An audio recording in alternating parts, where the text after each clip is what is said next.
네, 아멘. 자, 하나님 말씀 강건하시는 사랑. 제가 사실은 이번 주일날 주중에 이제 이렇게 어떤 설교를 해야겠다는 컨셉이 이렇게 딱 떠올라서 이렇게 준비하는 중에 금요일날 기도회 때 이렇게 기도하면서 하나님이 그리스도의 강건하신 사랑에 대한 말씀을 막 부어주셨어요. 그래가지고 이제 이 말씀이 딱 기도 중에 떠올라가지고 방언으로 기도하는데, 그래서 이 말씀을 막 찾아서 이제 다시 읽으면서 계속 이렇게 기도하는데 하나님이 정말 그 사도 바울의 마음 가운데, 야, 사도 바울이 이 고린도 교회에게 난 정말 그리스도의 사랑이 나를 강건하기 때문에 내가 너희에게 정말 복음을 전하는 자로, 부름받은 자로 당당하게 말한다는 그 메시지가 막 풀어지는 것을 보고 제가 굉장히 그 은혜를 개인적으로 받았어요. 그래서 하나님의 말씀으로 제가 이제 함께 이렇게 좀 나누려고 합니다. 그래서 그리스도의 사랑이 강건한 거. 그래서 한국말로 사실은 강하게 권하다라는 말인데, 영어 성경의 표현에 의하면 이것도 강요하다, 막 세게 이렇게 압박하다, 막 이런 의미가 있는데, 언어적으로 볼 때, 헬라어 언어적으로 볼 때 감옥에 가둔다 또는 포위한다, 막 이런 좀 센 단어예요. 근데 하나님의 사랑이 우리를 꼼짝 못하게 붙잡아 주신다는 거예요. 그래서 우리는 본성적으로 하나님의 사랑으로 나아갈 수밖에 없다.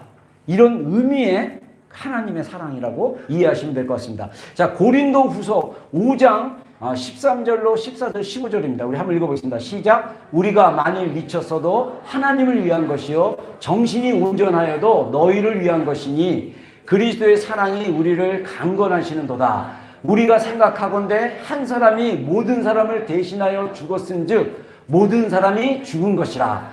그가 모든 사람을 대신하여 죽으심은 살아있는 자들로 하여금 다시는 그들 자신을 위하여 살지 않고 오직 그들을 대신하여 죽었다가 다시 살아나신 이를 위하여 살게 하려 함이라. 아멘. 같이 아멘 했습니다. 아멘.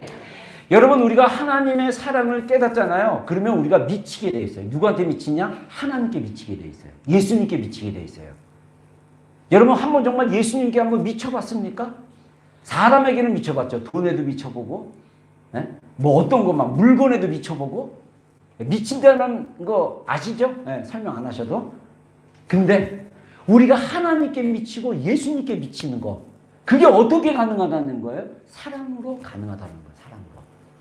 사랑이 없으면 이런 사랑에 미친, 그 사랑이 돈을 사랑하든 물건을 사랑하든 뭐 어떤 걸로 사랑하든 그 미친다는 것은 그거 외에는 생각이 안 난다는 뜻이에요. 그거 외에는 아무런 게 만족이 안 된다는 거예요. 그게 돈이든 그게 사람이든 그게 연인이든 뭐 자식이든 뭐 미쳤다 그러잖아요. 돈에 미쳤다, 먹는 거에 미쳤다, 뭐 노는 거에 미쳤다, 춤에 미쳤다, 막 춤바람 나면 또 난리거든요. 그냥.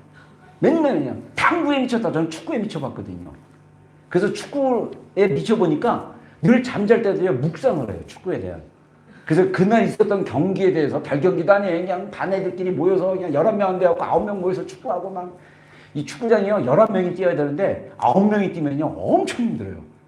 근데 아무튼 막 그러면서 막 자면서 어떤 묵상을 하냐면, 제가 골키퍼였거든요. 갖고 골을 먹은 거에 대해서 왜 실수했는지를 하고 왜 수비가 그때 못 도와줬는지 미치는 거예요. 근데 예수님 만나고 나서 제가 예수님께 미치기 시작했어요. 그래서 제가 아직도 기억나는 게, 정말 골방에서 하나님의 사랑에 깊이 경험하는 게 사랑에 미친 게 아니라 뭔가에 미친 것처럼 그것만 몰두하다 보니까 제가 사람들에게 넌 뭐가 제일 좋냐? 그러면 난 예수님이 제일 좋아. 두 번째가 축구야. 전에는 축구였는데 지금은 예수님이야. 그랬는데 이거는 내가 좋아서 미쳤던 거예요.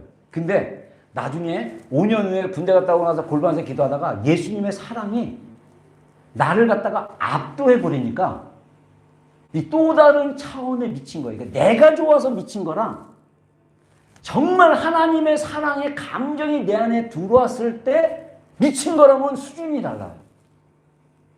여러분, 사도 바울이 고백하기를, 사도 바울뿐만 아니라 사도 바울은 혼자 사역하지 않았습니다. 팀으로 사역했습니다. 사도 바울이 복음을 전하러 다닐 때마다 이 팀들이 같이 있었어요. 그래서 이들이 복음을 전할 때 그 열정이 하나님께 미칠 정도로의 사랑이 확실하게 그들을 잡았다는 거예요. 근데 조심할 게 있어요. 우리가 하나님께 미쳤어도 사람에게 미치면 안 된다는 거예요.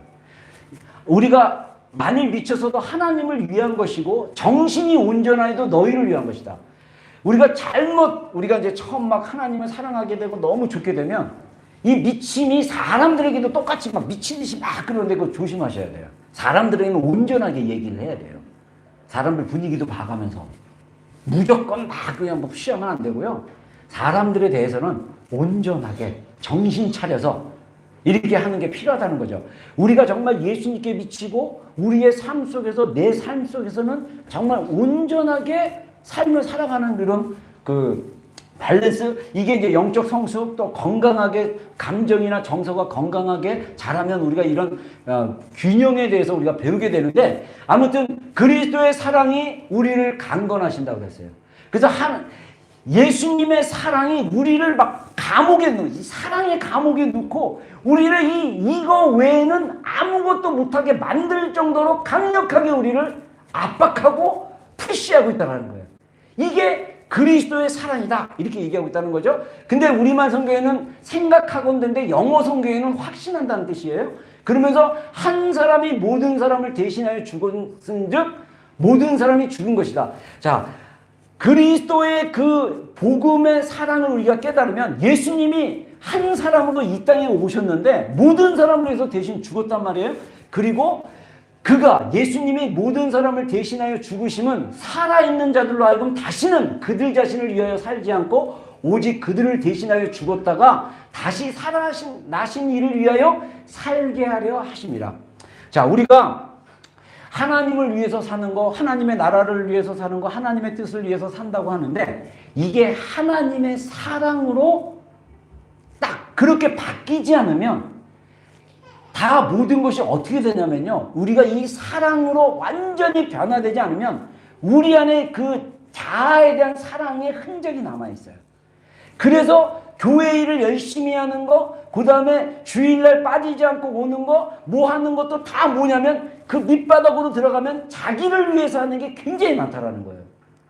여러분, 세상 신들 중에 어떤 신이 인간을 구원하기 위해서 불편한 인간의 몸으로 와서 죄가 없으신데 대신 죽는 신이 어디 있어요? 세상에 이런 신이 어디 있습니까?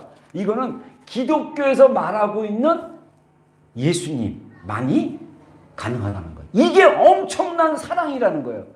근데 많은 종교 가진 사람들이요, 어떻게 자기가 믿는 신을 생각하냐면 두려움 가운데 있습니다.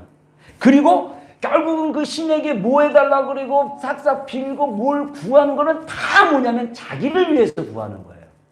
우리가 맨 처음에 우리가 하나님의 사랑이 풀어지기 전에는요, 모든 관점이 하나님이 나를 위해서만 존재한다고 생각해요. 아주 유아적이고 아주 뭐라 그럴까, 자기중심적으로 아직 하나님의 사랑이 그 안에 풀어지지 않았기 때문입니다. 그러나 하나님의 사랑이 우리를 강건한 것을 알고 그 사랑 앞에 내가 완전히 두 손 들고 굴복하기 시작하면 우리가 어떻게 바뀌냐면 우리가 하나님을 위해 살기 시작하는 거예요.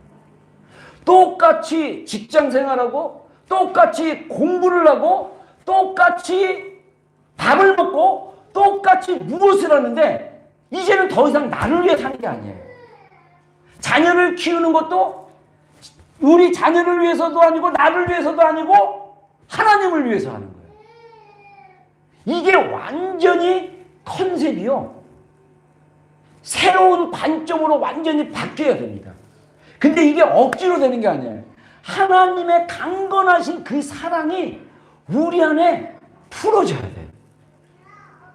이게 풀어지면 여러분 진짜, 야, 너 진짜 단단히 미쳤구나 라는 말이 주변 배우자에게 주변 사람들이 자연스럽게 나와요.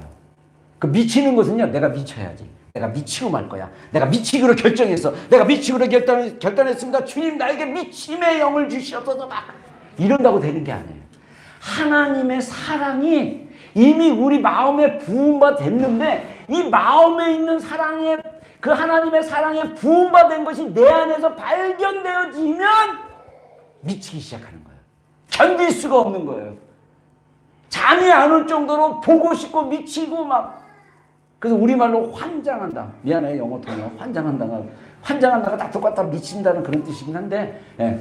정말 하나님께 미칠 수 있는 것은요, 우리가 미친 게 아니라 하나님의 사랑이 우리 마음 가운데 부어준 것을 믿고 그것이 체험되어질 때 가능하다는 거예요. 그래서 우리가 영혼을 변화시키는 강력한 사랑이 바로 하나님의 사랑이라는 거예요. 그래서 기독교는 위대한 사랑의 종교이다. 자, 기독교도 한 종교의 파트로 우리가 분류했을 때 기독교는요, 사랑의 종교입니다. 그래서 예수님께서 그 겟세마네 동산에서 잡혀갔을 때 이 제사장과 하인들이 와가지고 잡아갔을 때 그 제자 중에 한 명, 이 베드로가 칼을 뽑아가지고 그 말고라는 그 같이 예수님을 잡으러 온 종이 있었는데 그 사람의 오른쪽 귀를 잘라버렸어요. 그러니까 예수님이 칼로 흥하는 자는 칼로 망한다. 칼로 이렇게 의지하는 자는 망한다. 그러면서 그 말고의 귀를 딱 붙여주면서 그런 말을 합니다. 그리고 예수님이 요한복음에 뭐라고 하냐면 나는 땅에 떨어진 미랄이다. 이 미랄이 땅에서 죽지 않으면 생명을 만들어낼 수 없다는 거예요. 그러면서 나는 죽어야만 한다. 예수님이 3년 동안 계속 공생에 이 땅에 계시면서 십자가에 달려 돌아가시기 전까지 사역을 하시면서 주된 메시지는 뭐냐면 자신이 죽어야 된다라고 강조하고 있다는 거예요. 그래서 하나님의 사랑이, 그래서 하나님이셨던 예수님이 우리를 위해서 대신 죽으셔야 된다는 거예요. 이게 너무나 위대한 거예요. 어떤 세상의 종교에서 신이 그 인간을 구원하기 위해서 자신을 죽이는 그런 스토리가 없다는 거예요. 그리고 기독교의 하나님은 사랑, 야, 읽어보겠습니다. 이 너무 좋은 말이죠. 시작.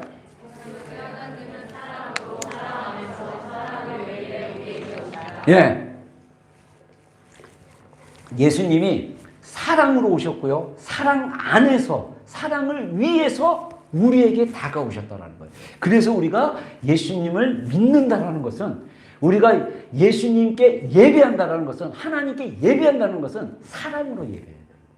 사랑이 전부입니다. 기독교의 하나님은 사랑으로 호소하시며 사랑을 통해 우리를 변화시키신다. 여러분들 신앙생활, 우리 지체들 안에 모태신앙도 있고, 그 다음에 이제 나이 들어서 또는 고등학교 때, 중학교 때 인격적으로 예수님 만나고, 또는 성인이 돼서 뭐 여러 가지 예수님 만나고 변화되고 크리스찬이 된 우리 지체들이 다양하게 많은데, 여러분들이 그 예수님을 믿고 거듭나고 죽어서 이제 천국 갔다는 확신 가지고 있지만, 여러분들의 삶 가운데 변화가 별로 더디어지고 이루어지지 않는 그 이유의 메인은 뭐냐면, 하나님의 사랑이 여러분 안에 풀어지지 않았기 때문에 변화가 안 되는 거예요. 사랑은 우리를 변화시킵니다. 아멘. 여러분, 자녀들을 양육하는 가장 강력한 게 뭔지 아십니까? 부모의 사랑이에요. 또 상담학적으로, 우리가 기독교 상담이나 또는 일반 상담학적으로 봤을 때요, 아이들이 불안해하는 이유가 뭐냐면 엄마 아빠가 심하게 다투는 거예요.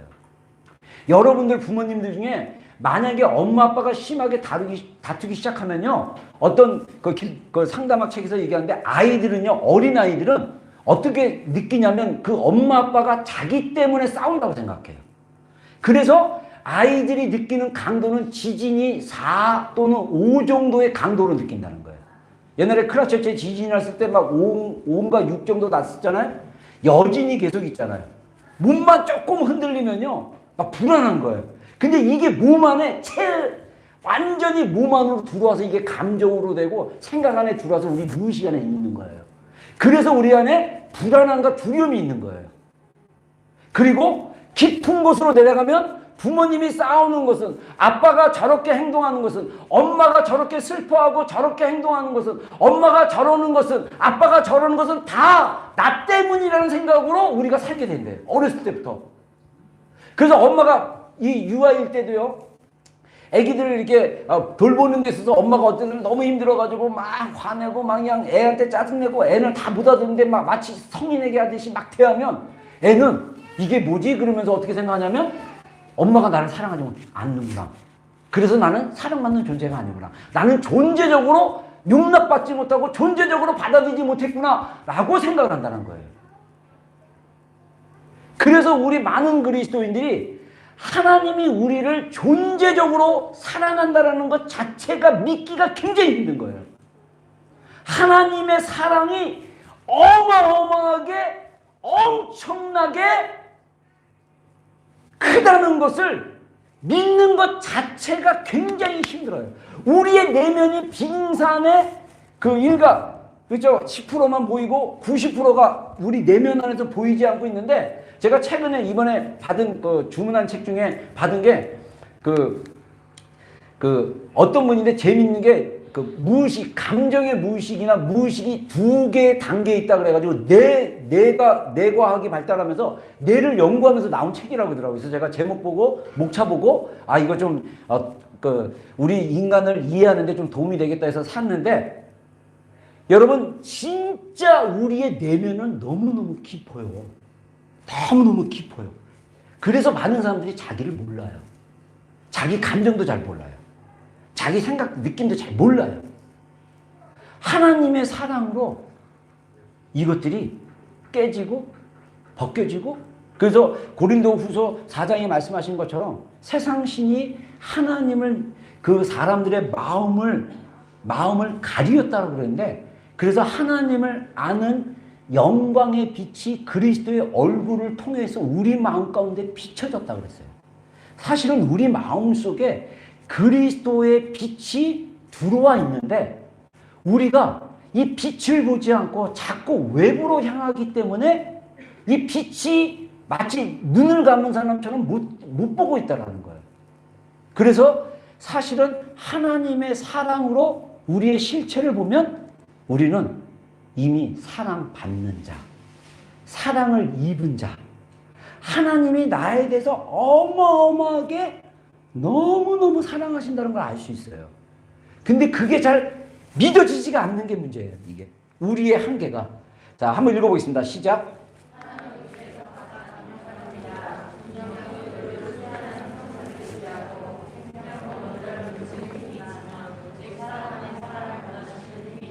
예, 우주에는요 어마어마한 힘들이 있다는 거예요. 포스가 있다는 거예요. 근데 그 힘들은 각자의 역할을 하는데, 우리를 변화시킬 수 있는 강력한 힘은 사랑이라는 거예요. 열심히 신앙생활을 이렇게 하고 모태신앙으로 있었고 또 매일 했어도 내 안에 매일매일 또는 한 달 또는 1년 동안 별로 변한 게 없다라고 한다면, 하나님의 사랑이 그 사람 안에 활성화되지 않고 그 사랑이 풀어지지 않고, 하나님의 사랑이 아닌 자꾸 자아로 하나님을 기쁘시게 할 수 있다고 생각하고 자꾸 이 사랑을 내가 얻으려고 하고 인정받으려고 하기 때문에 그런 거예요. 우리가 상하고 깨진 마음으로 우리가 자원하는 마음을 받을 수 있는 것은 하나님의 복음에 대해서, 사랑에 대해서 마음을 여는 거예요. 내 생각과 내 방법과 내 의지를 내려놓고 그냥 말씀을, 사랑을 그대로 받아들이는 거예요. 근데 그게 안 되죠. 그게 굉장히 어렵죠. 왜냐? 기도가 어렵기 때문에. 그래서 기도하는 자리에서 기도하는 법을 배우고 기도의 깊은 속으로 들어가야 되는 거예요. 여러분, 우리가 이제 찬양팀들 하루에 1시간 기도하는 거에 대해서 얘기했는데, 많은 사람들이 이거를 굉장히 어렵게 생각할 수도 있고 쉽게 생각할 수도 있는데 쉬운 거 아니에요. 쉽게 생각하면 뭔가 문제가 있는 거일 수도 있어. 들어가 보세요. 더 깊이 골방에 들어가서 내면으로 들어가셔야 돼요. 내 안에 계신 성령님, 내 안에 계신 내 마음의 깊은 밑바닥에 있는 지성소, 내 영의 깊은 밑바닥에 있는 주님, 그 주님의 사랑이 내 깊은 데서부터 이렇게 흘러나오게 해야 돼요. 그게 주님과의 관계 안에서 들어요. 그래서 사실은 우리가요, 금요 기도에 요즘 7시에서 9시에서 그래도 우리가 기도는 굉장히 많이 하는 편이에요. 처음에 와서 한 20분, 15분 기도하고 말씀 듣고 그 다음에 1시간 정도 기도할 수 있도록 해갖고 금요 기도에 오면 보통 1시간 10분에서 1시간 20분 전으로 이렇게 기도할 수 있도록 막 하는데, 사실은 우리가 기도 시간이 더 많아야 돼요. 어떻게 보면 3시간, 4시간 그 자리에 앉아서 기도하다가 쉬다가 옛날 한국교회가 철야 기도를 그렇게 했어요. 밤 10시에 철야 예배를 시작하면요, 한 10시부터 11시 반, 11시 반까지 1시간 반 정도 찬양하고 목사님 설교하고 그 다음에 이제 나라와 민족에서 기도하고 교회에서 기도하다가 개인 기도를 시키면요. 정말 밤을 새면서 새벽 한두 시까지 기도하신 분들은 소수입니다. 근데 그렇게 남아서 몇 시간씩 앉아서 주님 앞에 기도하신 분들은요. 내면에 깊이가 있어요. 근데 사실 한국교회가 뜨겁게 교회한다고, 기도한다고 했는데 제가 자세히 임팩트를 보니까 한국교회가 함께 뜨겁게 기도하는 시간이 불과 30분 미만이더라고요. 신학교에서도 제가 새벽 기도 때도 그렇고 신학교에서도 부흥회 때 같이 기도해보고 해봤더니 그 기도 시간이 30분 이상을 넘지 않는 시간들이더라고요. 모르겠습니다. 개인 기도, 여러분들 그래서 개인이 사실은 주님 앞에 나아가서 기도하는 시간이 1시간 이상씩 되어지기 시작했을 때 정말 복음에 나타난 하나님의 사랑, 하나님이 그 사랑 자체인 것이 우리가 기도 가운데 이게 풀어지기 시작하는 거예요. 그렇게 되면 우리의 예배도 달라집니다. 우리의 삶도 달라요. 여러분, 우리가 궁극적으로 하나님의 사랑 가운데 붙잡힌 받은 인생이 되어야 되는 거예요. 자, 그래서 성경은요, 사랑 스토리예요. 창세기부터. 창세기에 보면 이 창세기 1장 1절, 2절에 뭐라고 합니까? 한번 읽어보겠습니다. 시작.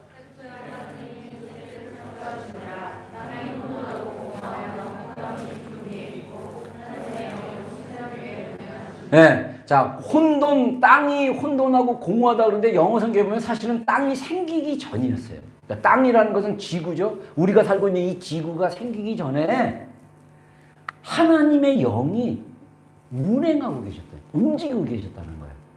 여러분, 이 영의 세계가 굉장히 신비하고 놀랍습니다. 하나님이 우리를 구원하기 전에 성령님께서 우리 가운데, 우리 밖에서, 우리 안에서 역사하고 계시는 거예요. 그리고 나서 하나님의 타임에 내가 굴복하고 내가 깨닫고 고백했을 때 우리가 거듭나는 것입니다. 거듭나는 순간 하나님의 영이 우리 안에 들어오시는 거예요. 선물로. 그래서 하나님의 영이 우리 안에서 거하시기 시작하는 거예요. 그분이 우리에게 말씀하기 시작하고 우리에게 우리의 삶을 이끌어 가시는 거예요. 많은 그리스도인들이 이 놀라운 하나님의 일하심을 모르고 있다는 거예요.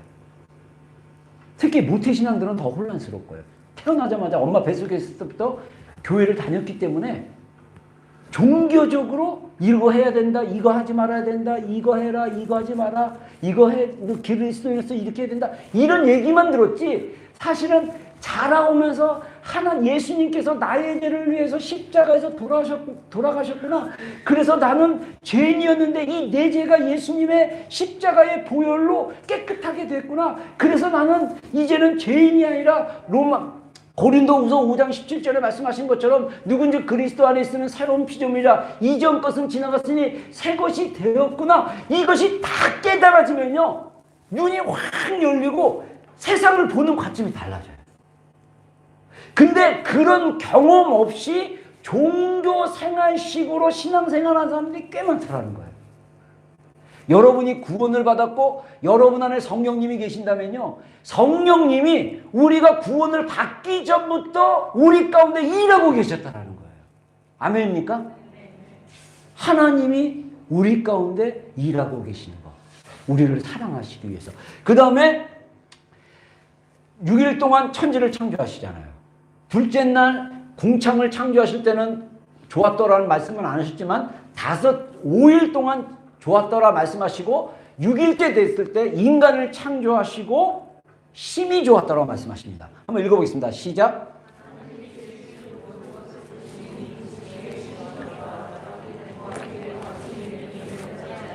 네, 제가 영어 성경 보고 은혜 받았어요. Very good.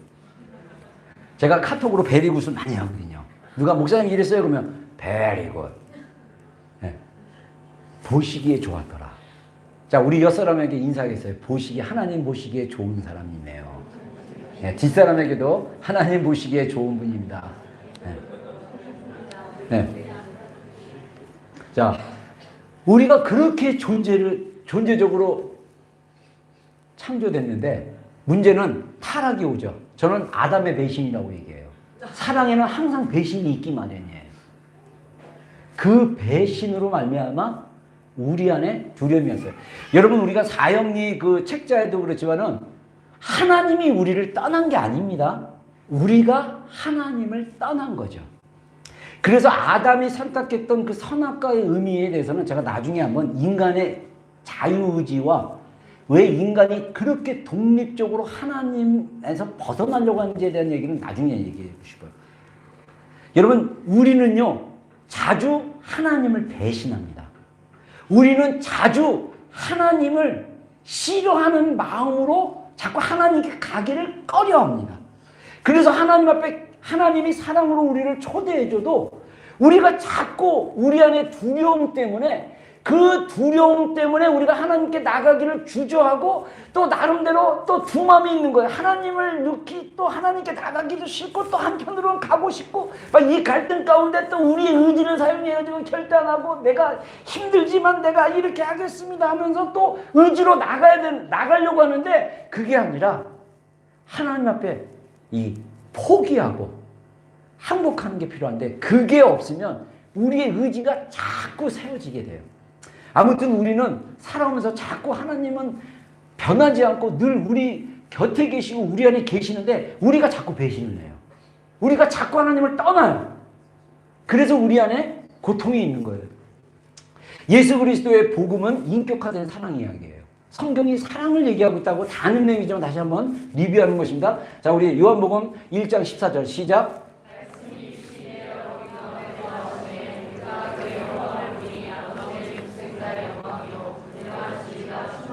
자, 사도 요한은요, 말씀이 육신이 되신 예수님을 만난 사람이에요. 그래서 요한복음 1장에 뭐라고 합니까? 말씀이 하나님과 계셨으니 곧 말씀이 하나님이시라. 하나님이 이 말씀으로 세상을 창조했다.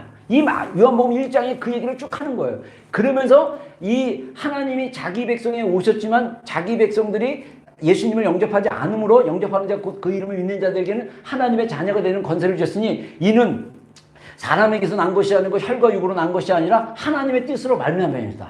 이러면서 요 앞부분에 요한복음 1장 12절 13절에 그런 얘기를 하고 나서 고백하기를 말씀이 육신이 되었다. 우리 가운데 거하심에 우리가 그의 영광을 보니 하나님의 독생자의 아버지의 독생자의 영광이요 은혜와 진리가 충만하더라. 우리가 예수님의 그 정말 그 사랑을 경험하면요 우리 안에 은혜와 진리가 충만하게 임하게 돼요. 그래서 우리가 은혜가 넘치는 사람이 돼요. 은혜는요, 우리 메마른 마음에 단비가 와서 마음을 촉촉하게 적시는 것입니다. 여러분, 우리의 마음이 메마르잖아요? 우리의 감정이 메마르잖아요? 그러면 우리 마음 속에 나오는 말이 어떻겠습니까? 거칠어요. 우리 마음 속에서 나오는 말이 싸납습니다. 우리 마음 속에서 나오는 말이 상대방을 찌르게 돼요. 여러분들 지금 우리가 이제 여름을 지내고 있는데 여름에 보면요 땅이 이렇게 마르잖아요. 비가 잘 안 오면. 그러면 거기서 자라는 깻잎이나 거기서 자라는 그 꽃들이요 시들어요. 근데 놀라운 거는요 물을 막 부어주고 비가 밤새 오면요 그 시들었던 것이 다시 살아나요. 그게 뭡니까? 이 은혜의 단비 같은 것이 우리 안에 있는 거거든요. 그래서 하나님의 사랑은요 생명이 있는 거예요. 생명은 살아나게 합니다. 우리 마음이 자꾸 처지고 힘들고 괴롭고 비참하고 두렵고 염려되고 기쁨이 없고 막 이런 마음 가운데 은혜가 필요해요. 그것은 바로 뭐냐면 예수님이 우리를 사랑하셨다라는 그 진리로 돌아가서 그 예수님의 사랑의 샘물이 강이 내 안에 있다는 것을 믿고 다시 그 물로 나로 마시게 해달라고 기도하셔야 돼요. 기도의 자리가 정말 하나님의 사랑을 만나는 자리입니다. 사랑은 여기 있으니 우리가 하나님을 사랑한 것이 아니요. 저는요 이거를 옛날에 골방에서 깨달았을 때 너무 충격이었어요. 저는 제가 하나님 선택하고 하나님 사랑한 걸로 생각했거든요. 내가 고등학교 때 교회 나오라 그랬을 때 축구하러 교회 나간 거 내가 결정한 거거든요. 그리고 산에 가서 기도원 가서 기도하자 할 때 내가 결정한 거거든요. 그리고 또 저 사람들 기도원 갔더니 막 한 1000명 정도 미친 사람들이 모여가지고 하루에서 맨날 그냥 기도원에서 그 되게 피아노 하나고 큰 북 하나로 은혜가 풍성한 하나님은 그 찬양만 맨날 하루에 3번 예배를 드는데 맨날 그 찬양만 부르는데 내가 정말 하나님 살아계시냐 안 살아계시냐 내가 오늘 내가 기도해보고 이 사람들과 똑같이 기도해보고 하나님 만나야겠다 결정한 것도 내가 결정한 거거든요. 저는 굉장히 기질적으로 담즙질이기 때문에 내가 주도하는 삶을 살았던 사람이기 때문에 내가 결정하고 다 해서 예수님 믿고 내가 신학교 오고 목사 되기로 결정하고 다 내 결정인 줄 알았어요. 근데 골방 가서 하나님의 사랑을 이 내 안에 풀어지는데 사랑은 여기 있으니 우리가 하나님을 사랑하는 것이 아니요 하나님이 우리를 사랑하는 것이다. 와, 나는 너무너무 충격을 받았어요. 하나님이 나를 먼저 사랑하셨다고? 아니 내가 교회 가기로 결정하고 내가 기도하기로 결정하고 내가 신학교 가기로 결정하고 내가 결정하고 다 내 결정인 줄 알았더니 그게 아니라 그 결정하도록 하나님이 나에게 마음에 감동을 주시고 자원하는 마음을 주신 분이 바로 하나님이라는 거예요.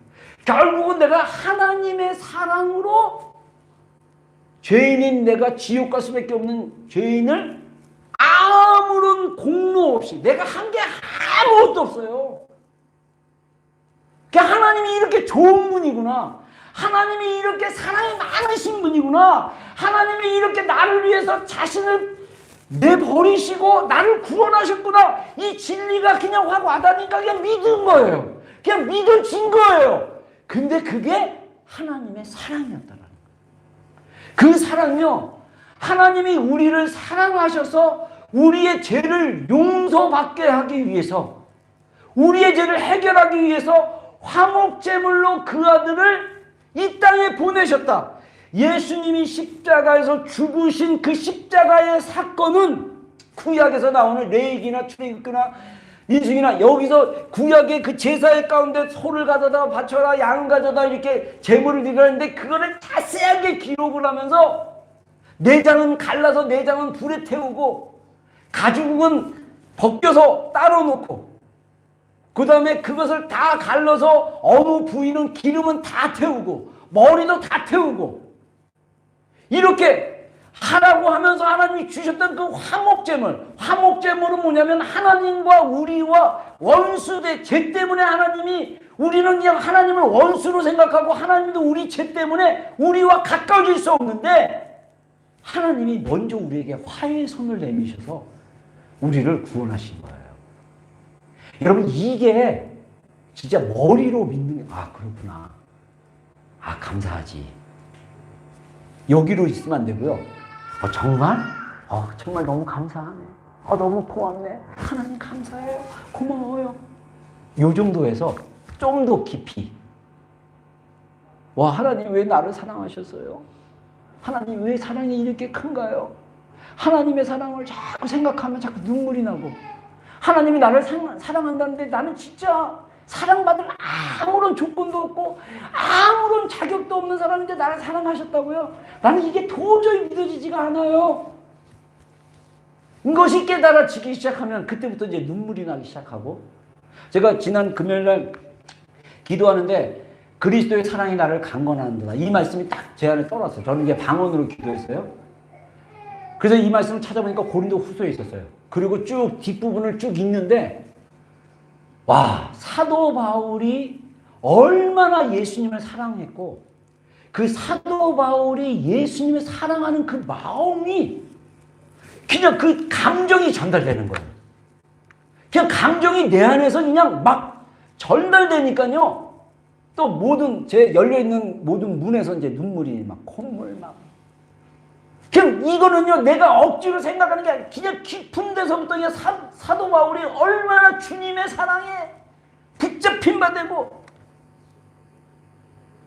저는요 이 나이 들어서 왜 이 말씀이 자꾸 이 바울의 마음이 막 느껴지는 거예요. 근데 사실은 제가 예전에 골반에서 기도하고 하나님 사랑의 마음이 막 열렸을 때 바울의 서신서가 자꾸 이렇게 그냥 길 가다가도 툭 생각나고 그냥 이렇게 수요 예배 드리고 기숙사로 가다가도 말씀이 그냥 툭 머리에서 생각나면요 묵상하면요 막 마음이 막 애미고 아프고 막 이런 감정들이 막 느껴졌어요. 이게 뭔지 몰랐거든요.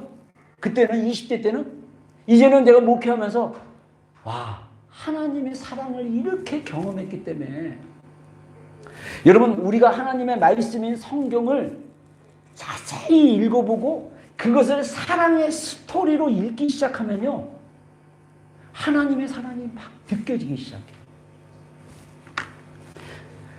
예수님은 우리를 사랑으로 돌아가도록 이끌어주기 위해서 오셨다는 거예요. 주님이 이 세상의 가장 위대한 사랑 이야기에서 가장 중요한 역할을 감당하기 위해서 이 땅에 오신 거예요. 예수님이 죽으셔야 되는 거예요.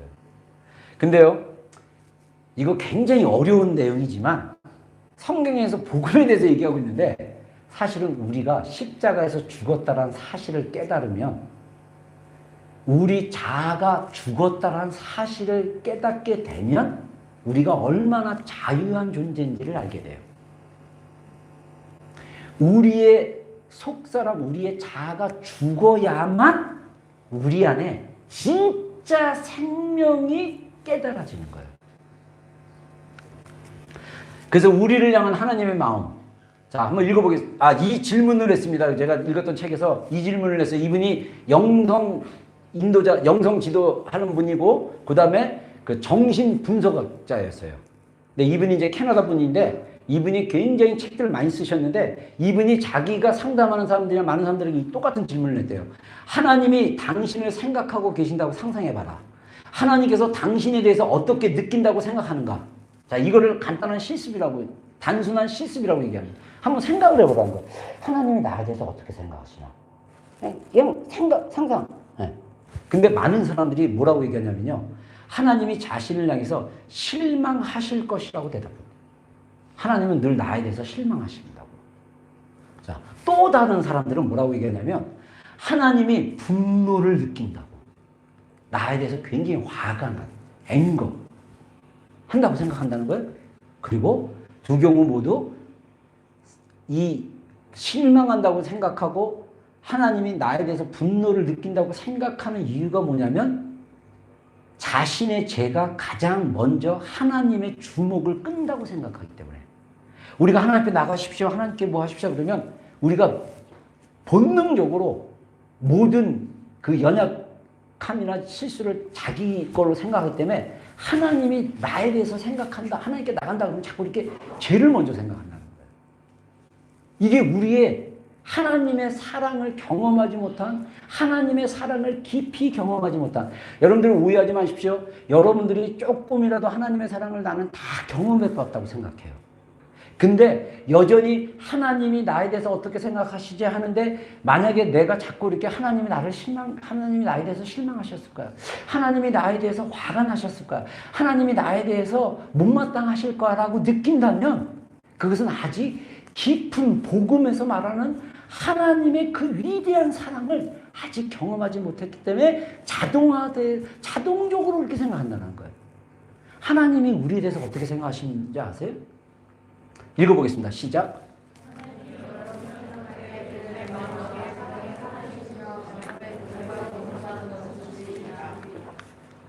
여러분 이게 상상이 돼요? 하나님이 내가 그지같이 살고 있어요.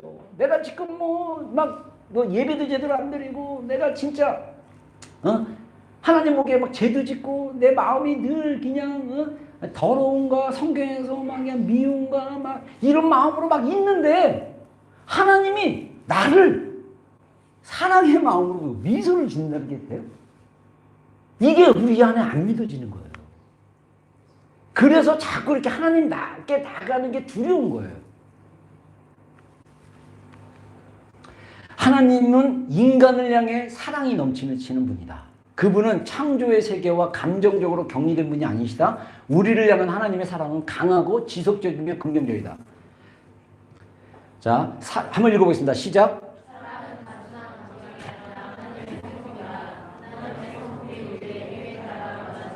네. 제가 이 책에서 나온 얘기인데, 제가 이 책을 읽으면서 진짜 이 내용이 너무 좋아가지고 이거를 좀 설명해 줬으면 좋겠다 하는데 이게 설명이 얼마나 잘 될지는 모르겠어요. 우리가 오해하지 마십시오. 우리가 우리가 보통적으로 가르칠 때 죄를 회개하고 하나님께 나가는 것에 대해서 이렇게 얘기하고, 아까 우리 헌금 영상에 나왔던 데이비 플레 목사님도 그 사모님이랑 둘이 어떤 리조트 같은 데 가셔서 이렇게 쉬고 계시는데 아침에 일출의 모습을 보고 어마어마한 하나님의 또 그 위대하심, 하나님의 그 경이로움, 하나님의 그 놀라우신 그것이 막 느껴지면서 막 그 앞에 그냥 엎드려서 예배하고 기도할 수밖에 없었다고 그러면서, 이게 진짜 크리스찬의 삶이다, 이런 감정을 느끼는 게 우리의 신앙생활이다, 이렇게 얘기를 하잖아요. 그러면서 우리가 회개하고 나가면 우리가 하나님이 정말 이게 받아준다 하는데, 우리는 자꾸 어디에 꽂히냐면 죄를 회개하는 것에 자꾸 자기의 그 연약함과 죄에 먼저 하나님이 주목한다고 생각하고 있다는 거예요.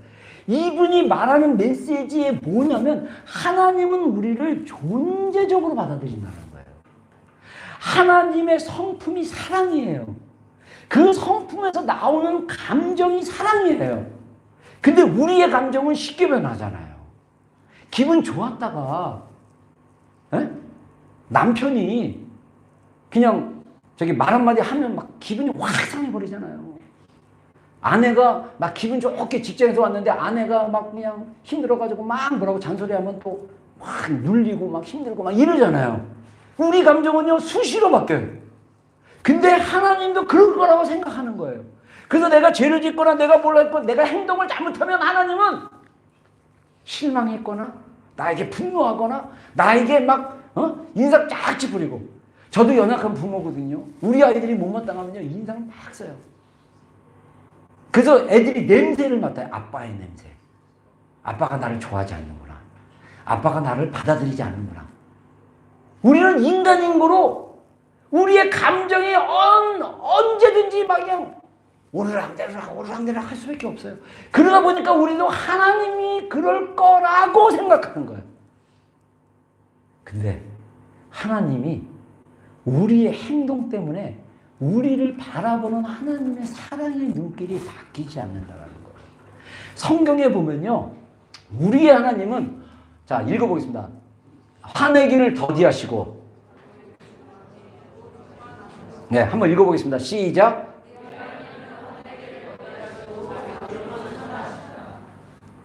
하나님이 화내기를 더디하신대요. 저는요 화가 나면 좀 이렇게 못 참는 편이거든요. 바로 소리가 깍 이렇게. 그래서 애들이 놀래요 그냥. 그래서 큰 목소리로 얘기하면 사람들이 무서워해요. 우리 교회가 보니까 점액질들이 좀 많은 것 같아요. 근데 제가 어떤 도표를 쭉 봤더니 인지치유에 대한 도표였는데 거기서 그러더라고요. 점액질들이 기분 나쁘게 느끼는 게 담즙질이 큰 소리로 말할 때 기분 나쁘대요. 그래서 사실 제가 몇 년 전에도 한 2명이 나한테 그랬어요.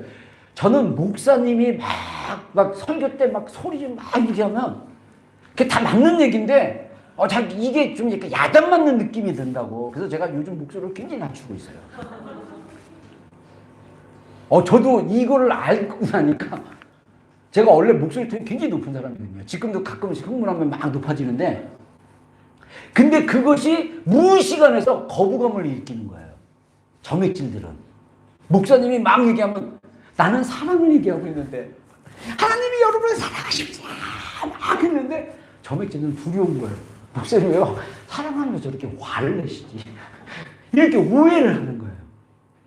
여러분, 하나님이 우리의 행위와 상관없이 지금 여러분의 마음의 상태와 여러분의 그 마음의 지금 이전에 예배 오기 전에 일주일의 삶과 어젯밤에 어떤 짓을 했고 어떤 생각을 했고 막 그거와 상관없이 존재적으로 사랑한다는 거예요. 와, 이게 깨달아지면요 변화가 일어나는 거예요. 여러분, 말씀은요 우리를 변화시킵니다. 아멘. 하나님이 우리를 변화시키세요. 여러분, 그래서 제가 출애굽기 아까 그 여기 참고구절로 나오는 34장 6절에 보면 여호와께서 모세의 앞을 지나시며 선포하시되 여호와라 여호와라 자비롭고 은혜롭고 노하기를 더디하고 인자와 진실이 많은 하나님이라. 자, 이 출애굽기 34장은요 그 30장 쪽에 가면 이 모세가 40일 동안 시내산에서 금식하면서 하나님이 직접 써주는 십계명의 돌판을 받아가지고 내려왔을 때 하필이면 그때 이스라엘 백성들이 금송아지를 만들고 거기서 이게 우리를 이 금송아지가 우리를 인도한 여호와다 그러면서 하나님이라고 막 그러니까 이 모세가 너무 화가 나고 돌판 깨트려가지고 그 물에 넣어가지고 다 가른 거 마시라고 하고 막 그래갖고 막 난리가 나고 나서 이 모세가 이 자기는 하나님의 십계명 돌판을 계시로 완전 초자연적으로 그 돌판을 하나님 만들어가지고 줬는데 그거 다 부셔놓고 그리고 하나님 앞에 다시 나가서 하나님께 이스라엘 백성과 함께 해달라고 막 기도를 하고 중보기도 하고 나서 하나님이 모세가 하나님을 보여달라고 간청하기 시작했어요. 그러니까 하나님이 모세 앞을 지나가면서 눈을 가리고 반석 위에 세워놓고 그냥 지나가는데 옷자락 끝만 보일 정도로 보였다고 성경에 나와 있어요. 근데 그때 하나님이 스스로 자기에 대해서 선포하신 거예요. 나는 여호와다. 이 야훼는요, 출애굽기 3장에 모세가 호렙산 그 가시들기에서 봤을 때 하나님이 처음 자신을 계시했을 때 나는 여호와다 그랬는데 야훼, 히브리어는 야훼. 근데 뜻은 뭐냐면 나는 스스로 있는 자다. 이름이 뭐냐고 물어봤더니 나는 스스로 있는 자다. 와, 이 스스로 계시는 하나님이 어떤 분이냐? 인자가 많으시고 노하기를 더디하시고. 여러분, 우리가 하나님이 화를 많이 낼 거라고 생각하는 많은 사람들이, 그런 감정을 느끼는 사람들이 원가족 안에서 부모님 중에 누가 어머니든 아버님이든 화를 굉장히 잘 내는 분이 있으면 하나님에 대해서 그렇게 생각해요. 특히 아버지에 대해서. 그리고 자신의 부모님 중에 특별히 아버지가 실망을 많이 했다고 느껴지면 하나님이 자신에 대해서 실망했을 거라고 생각합니다. 저는 하나님의 사랑이 열려지기 전에 저는 하나님이 멀리 계시는 분처럼 느껴져서 되게 힘들었어요. 기도를 해도 하나님이 내 기도를 안 들어주신다고 생각을 했어요. 그래서 늘 내 힘으로 살아야지. 묻고 결단은 하나님께 하나님 제가 진짜 이번 달에 10만 원이 필요한데 10만 원 꼭 좀 주세요. 라는 말을 못했어요. 할 수가 없어. 그거는 불가능해. 왜? 하나님 저기 계시는데 이 땅에 있는 나와 아무 상관없는 분인데 그렇게 생각했던 사람이에요. 근데 하나님의 사랑이 내 안에 확 풀어지고 하나님의 마음이 감정이 느껴지기 시작하니까요. 너무너무 인생이 행복해. 하나님이 함께하는 인생. 여러분 오해하지 마세요. 하나님은 인자가 많으신 분입니다. 하나님은 사랑이 많으신 분이에요. 그 하나님은 존재적으로 그런 분이에요. 근데 우리가 오해하고 자기 식대로 믿기 때문에 그런 거예요. 마지막으로 그림이 잘 나오는지 모르겠어요. 이게 럼브란트라는 굉장히 유명한 화가인데 이분이 그림인데 누가복음 15장에 나와 있는 그 탕자의 비유라고 얘기합니다. 근데 그림 제목이 탕자의 귀향입니다. 여기 보면 아버지가 이 탕자가 얼마나 고생을 했는데 머리가 다 빠져버렸어. 머리털이 없어. 여러분들 진짜 영양실적으로 머리 빠지는 거 아시죠? 돼지들에게 먹이 주고 그 돼지가 먹는 쥐염 열매 제가 이스라엘 가서 봤는데 정말 이 이파리가 되게 커요. 그거 먹고 연명하다가 그것도 떨어지니까 이제 아버지 집으로 돌아가겠다 생각한 거예요. 여기 두 사람 이제 친구들, 이제 아버지의 친구들 같은데 여기 이 사람이 누구냐면요. 큰아들이에요. 큰아들이 사랑의 눈으로 쳐다보는 건가요? 아니면 약간 분노의 눈으로 보는 걸까요? 성경에 보면 사실은 큰아들도 그렇고 둘째 아들도 그렇고 아버지를 잘 이해를 못했어요. 하나님을 찾고자 하는 사람은 반드시 하나님을 만나게 된다. 왜냐하면 하나님이 그 사람을 이미 찾으신 것이기 때문에. 이게 신기한 거예요. 여러분들은 이 자리에 모인 여러분들은 이미 하나님께 찾은 바 된 자들입니다. 아멘. 여러분 사실은 이 누가복음 15장의 그 집을 떠난 탕자의 이야기는 탕자가 주인공이 아니라 아버지가 주인공이에요. 누가복음 15장에 탕자의 비유 전에 이 두 가지 비유가 더 나옵니다. 그 첫 번째는 99마리의 100마리 양 가운데 99마리를 놔두고 한 마리의 양을 찾아가지는 목자의 이야기. 그 다음에 10드라크마를 가졌는데 한 드라크마를 잃어버리고 그 드라크마를 찾기 위해서 등불을 켜면서 방을 쓸면서 그 드라크마를 찾은 여인의 이야기. 그리고 나서 모든 재산을 자기에게 물려줄 유산을 미리 땡겨서 달라고 그러고 이런 불효막심한 이 불효자가 그래서 그것을 가지고 먼 나라 가가지고 자기가 쓰고 싶은 거 다 써가지고 쫄딱망해가지고 거지가 돼가지고 진짜 빌어먹고 살다가 그냥 쥐염열매 먹다가 딱 생각이 나고 내가 아버지께 가서 내가 아들 하지 말고 화인하자. 왜냐하면 밥을 배불리 먹을 수 있기 때문에. 그런 마음으로 돌아왔는데 아버지는 먼 거리에서 자신을 알아보고 달려와서 아들을 안아줘요. 이게 사실은 포인트예요. 그리고 큰아들은 아들에게 이제 옷을 입히고 반지를 끼우고 잔치를 벌려가지고 막 동네 사람들 모아가지고 잃었다가 다시 찾은 내 아들을 기뻐한다고 막 하는데 이 형이 밭에서 일하고 오다가 잔치가 벌어지니까 이런 일이 계획이 없었는데 왔는데 자기 동생이 들어왔다가 아버지가 막 잔치하고 막 난리가 난 거예요.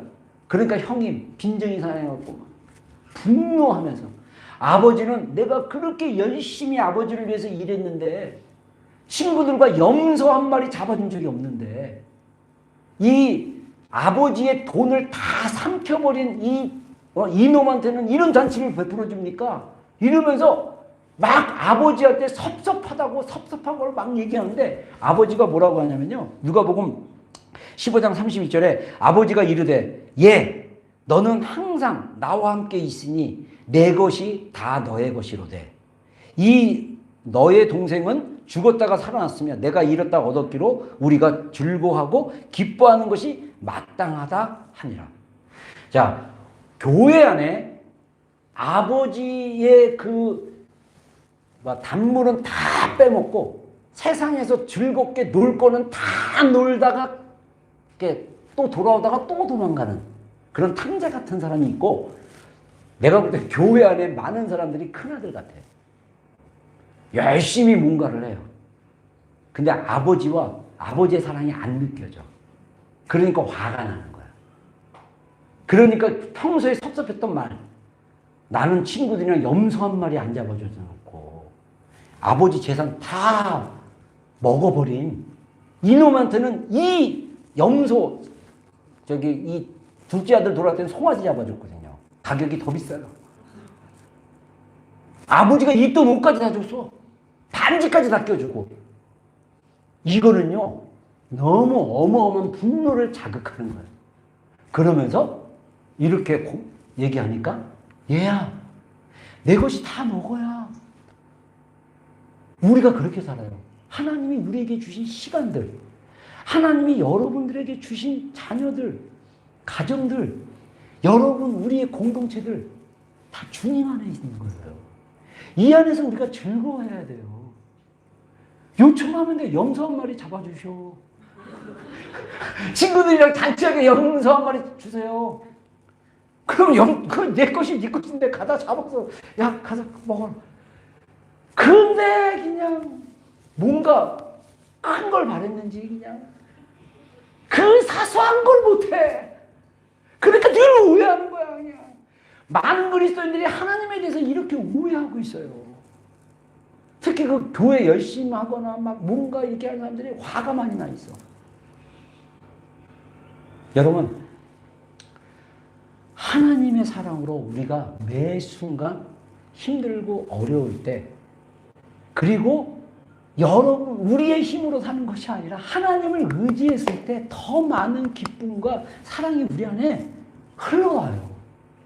자꾸 내가 삶을 컨트롤하고 내가 뭔가를 하고 자꾸 이렇게 자기가 주인이 돼서 내가 뭔가를 하려니까 힘든 거예요.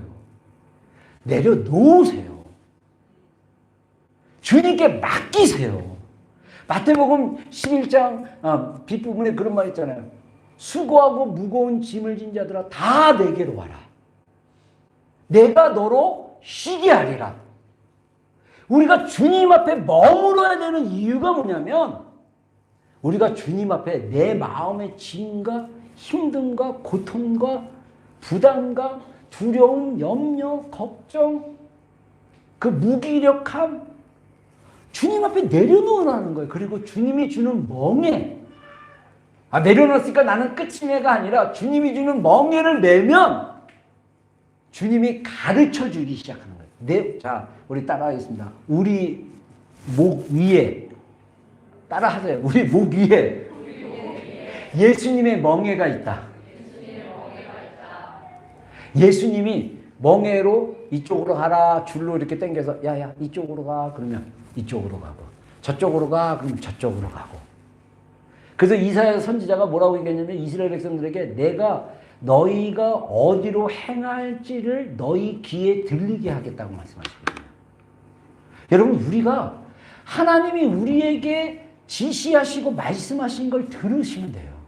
그래서 그거 따라가시면 돼요. 양육, 아이들의 양육 힘들어요. 쉽지 않아요. 나도 여기서 우리 부모님 없이 우리 부부가 같이 키우냐고 굉장히 힘든 그 과정을 겪었는데 그거 내 힘으로 내 생각대로 막 하려면 되게 힘들어요.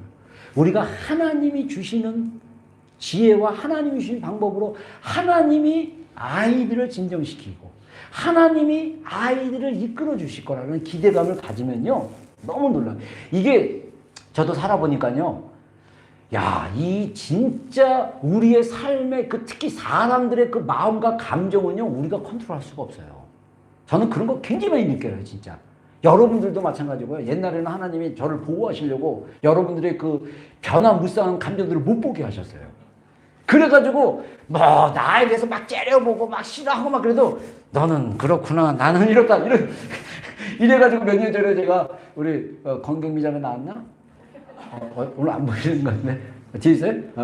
주일학교 경미가 어느 날 그러더라고. 제가 아직도 기억나요. 제가 여기 컨스텔레이션 맥카페에서 그때 셀리도 모임할 때 내가 야 예전에 내가 막 너희들 막 감정할 때 잘 못 돌봐주는데 하나님이 이제는 너희들 잘 이렇게 돌보라고 마음 주신 것 같아. 그랬더니 정말 내가 너무 늦게 이렇게 했어. 그랬더니 경미가 목사님 그때 알았으면요 목사님 죽었어요. 우리 감정이 얼마나 이런데 목사님 그거 다 이렇게 케어해 주려고 그랬으면 목사님 죽었어요. 진리다. 야 이거 진리다. 여러분 하나님이 우리를 돌보세요. 근데 하나님이 직접 돌보는 수준으로 가려면 우리가 기도의 자리, 예배의 자리에서 깊이 들어가면 하나님이 우리를 돌보는 걸 느낄 수 있어요. 근데 그렇게 잘 안 됐더니요 하나님이 우리가 정말 하나님의 사랑에 붙잡힌 바 되고 하나님의 사랑에 그 충만함, 생명이 넘치는 사람들이 교회 안에 세워지기 시작하면 그 사람들이 여러분들 안에 하나님이 그 사람에게 부어줬던 그 사랑이 여러분들 안에 흘러갈 수 있도록 통로가 되는 거예요. 그래서 그 사람을 통해서 하나님이 나와 함께 하시구나. 하나님이 나를 도우시는구나. 하나님이 나와 함께 동행하시는구나. 하나님이 나를 돕고 계시는구나를 느낄 수가 있는 거예요. 정말 제가 결론적으로 얘기했을 때 여지껏 우리 교회가 진짜 2007년도에 제가 다시 개척해서 쭉 오는 과정 가운데 있는데 되돌아보면 너무 놀라워요. 하나님이 우리 가운데 일하고 계시다라는 거예요. 부족함에도 불구하고 이 부족한 가운데도 하나님이 감동하시니까 순종하는 사람을 통해서 또 다른 사람을 또 힘을 주게 되고 인커리지하게 되고 또 도와주게 되고 또 그 사람이 그냥 감동 가서 한 말인데 그 말이 나에게 위로가 되고 힘이 되고 하나님이 나와 함께 하신다를 느끼게 되고 성령님이 우리를 통해서 우리 가운데 일하고 계신다는 거예요. 저는요 이것을 생각할 때마다 정말 너무 놀라워요. 그리고 저는 너무너무 기대돼요.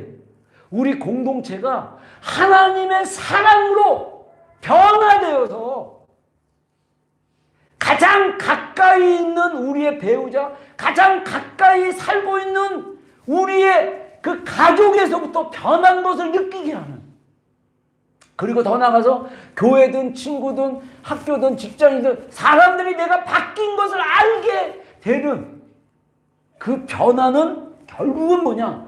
하나님의 사랑이에요. 하나님의 사랑을 알게 되고 경험하게 되면, 이거는 마치 뭐가냐면 내 마음속에 갈증이 있는 거예요. 목이 계속 마른 거예요. 근데 하나님의 그 사랑의 물을 내가 마시면 내 마음이 시원해진 거예요. 기분이 좋아져요. 그래서 나의 말이 부드러워지고 나의 행동이 젠틀해지고 이런 거예요. 이러면서 얘 좀 바뀌었네? 이렇게 좀 좋아졌네? 더 나아졌네? 그러다가 또 목마르면 또 팍 넘어져가지고 그냥 힘들죠. 그래서 하나님의 놀라운 사랑이 우리 안에서 생수같이 흘러나와야 돼요. 계속 흘러나와야 돼요. 저는 재작년에 우리 홀리 있고 기도하면서 생수의 강이 우리 안에서 막 흘러나온 거에 대해서 작년에 될 줄 알았거든요. 아니 이게 긴 여정이라고. 긴 여정이들. 왜냐? 그게 왜 그냐면 제 개인적으로 지금까지의 그 결론은 뭐냐면 우리가 너무 자신을 몰라서 그래요. 우리가 너무 자기에 관심이 없어. 그래서 내면으로 들어가서 자기가 어떤지, 자기가 정말 자기 내면 안으로 들어가는 그 훈련이 필요합니다. 저는 여러분들 이번 월요일부터 그 토요일까지 우리 매일 저녁 홀리 있고 한 주, 이제 3월 달에도 또 3월 8일부터 같은 월요일부터 이렇게 해서 쭉 2주간 지금 이제 부킹은 해놨어요. 2달 동안. 근데 이번 한 주간 아마 이번 월요일은 7시로 기억하는데 7시 화요일 날은 뭐 7시 반인가 8시 뭐 이래서 시간이 조금씩 다르지만 1시간 동안 우리 정 목사님이 그냥 기도 인도할 거예요. 1시간 동안 그냥 와서 기도할 거예요. 뭐 설교 없이. 근데 금요일 날은 아마 금요 기도회 겸해서 제가 설교하고 또 기도하는 시간 갖고, 토요일 날은 1시간만 기도할지 어떨지 저는 아직 결정하지 않았어요. 일단 그렇게 되어 있습니다. 그래서 금요일 토요일 날은 교회에서 합니다. 그래서 여러분들 꼭 부부가 교대로 오셔서 기도의 자리에 와서 한번 기도했으면 좋겠어요. 그래서 이게 기도하면서 좀 하나님의 사랑이 좀 우리 안에 정말 풀어졌으면 좋겠어요. 여러분, 하나님의 사랑이 정말 우리가 미치도록 사랑하잖아요. 하나님의 사랑이 우리를 붙잡잖아요. 이거 우리 인생 진짜 미치는 거예요. 새로운 차원입니다. 정말 그래서 우리가 사랑으로 날마다 변화되는 우리 귀한 성도님들 되기를 주의 이름으로 축원합니다. 아멘. 우리 잠깐 기도한 시간 갖겠습니다. 반주 부탁합니다.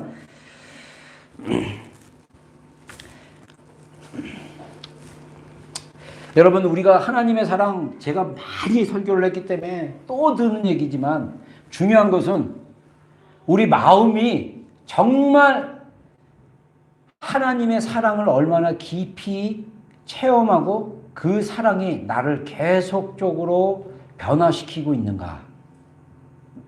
그게 중요한 포인트입니다. 여러분, 우리가 하나님의 사랑을 얻으려고 애쓸 필요가 없습니다. 하나님의 사랑이 내 안에 채워지기 위해서 막 결단하고 애쓸 필요가 없어요. 이미 우리가 거듭난 그리스도인이라면 하나님의 사랑이 성령님을 통해서 우리 마음에 부음받았습니다. 우리가 내려놓으면 돼요. 우리의 마음의 문을 열기만 하면 됩니다. 하나님의 사랑이 내 안에 부어지게 해주십시오. 정말 내가 하나님의 이 놀라우신 사랑 안에 들어가기를 원합니다. 하나님의 사랑이 나를 녹여주시고, 하나님의 사랑이 굳은 마음을 풀어주시고, 하나님의 사랑이 정말 이 메마른 나의 심령을 적셔주십시오. 하나님의 사랑이 우리 안에 이미 부음받았습니다. 하나님,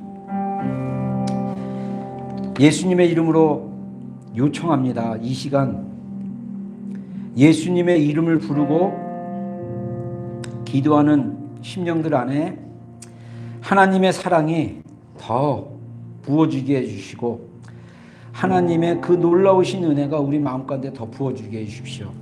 어두운 데 빛이 비추라 말씀하셨던 그 하나님께서 예수 그리스도의 얼굴에 있는 하나님의 영광을 아는 빛을 우리 마음에 비추셨느니라. 우리가 이 보배를 질그릇에 가졌으니 이는 심히 큰 능력은 하나님께 있고 우리에게 있지 아니함을 알게 함이라. 우리가 사방으로 우겨쌈을 당하여도 쌓이지 아니하며 답답한 일을 당하여도 낙심하지 아니하며 박해를 받아도 버림받지 아니하며 거꾸리됨을 당하여도 망하지 아니하고, 우리가 항상 예수의 죽음을 몸에 짊어짐은 예수의 생명이 또한 우리 몸에 나타나게 하려 함이라. 여러분, 우리는 연약합니다. 우리의 감정은 연약해요. 근데 우리 안에